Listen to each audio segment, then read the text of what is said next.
Alright, so you get a new set of axles and you want to put them on your new rig, and you want to make sure that they're up for the challenge. The best thing to do here, and it's recommended on all axles or anything that you build, is to check the gears, make sure they're greased, and also check to make sure all the screws are thread locked.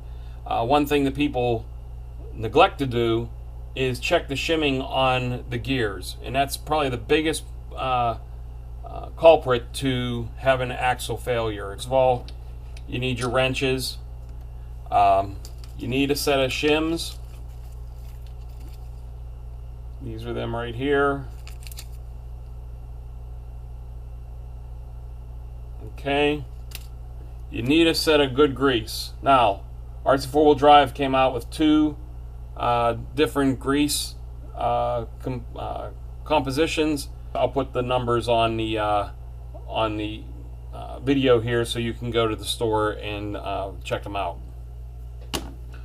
Obviously, you need thread lock. Blue is recommended so that it holds it, but it also you can also break them loose. And of course, you need your axles. So the first thing you want to do, check your mesh. Now, when I say you're checking your mesh, you want to make sure that your output isn't moving. Okay? Now, there is a slight move in there, but not enough to really affect the gears. Okay, so here's an example of one that's pretty good. Here's one. See how much more movement's on this one? So that's where you're going to want to look at it and shim it. This one here I'm going to take apart so we can look at, and I'll show you how to shim it. First thing you want to do is open up the diff.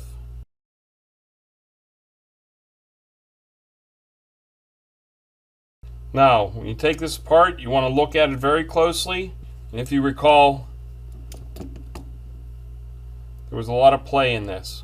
And you can see here, that's just enough movement that will chew up these fine teeth and then cause your axle to fail.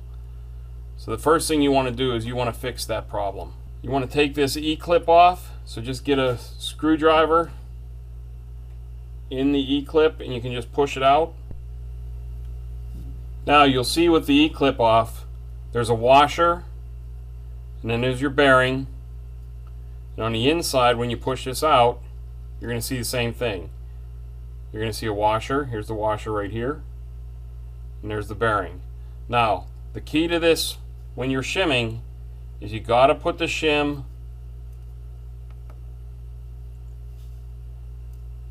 between the gear and the bearing. You don't want to put it the other way. So what you want to do is you want to just slowly add shims to fill that gap of movement that you had. I found the best way to do it is to put it on the pinion like that, and it's really trial and error. You put it on, see how it fits, and you can see here, I don't know if you can see that. Let me see if I can get you. Yeah, there you go. You can see this is the E-clip space. So there's a lot of gap here that we can put on another one to really tighten this down. So you're going to see here when you put the washer on, that's pretty tight on there. So that's going to pretty much eliminate any of that, and it also pushes the gear, the pinion gear, into the ring gear. So what I'm going to do, I'm going to put this back together and test it. Now you can see there's no movement whatsoever. Okay? And I put the shim underneath the pinion gear so it pushes the gear closer to the ring gear. So now when I put it in here, and I'm just going to do a test before I assemble the whole thing. I'll just put a couple screws in just to hold it enough so that I can make sure that it's not binding. The last thing you want to do is do this and then have it bind and then have to tear it all apart again. Now you can see I have no movement whatsoever, and the gear isn't binding at all.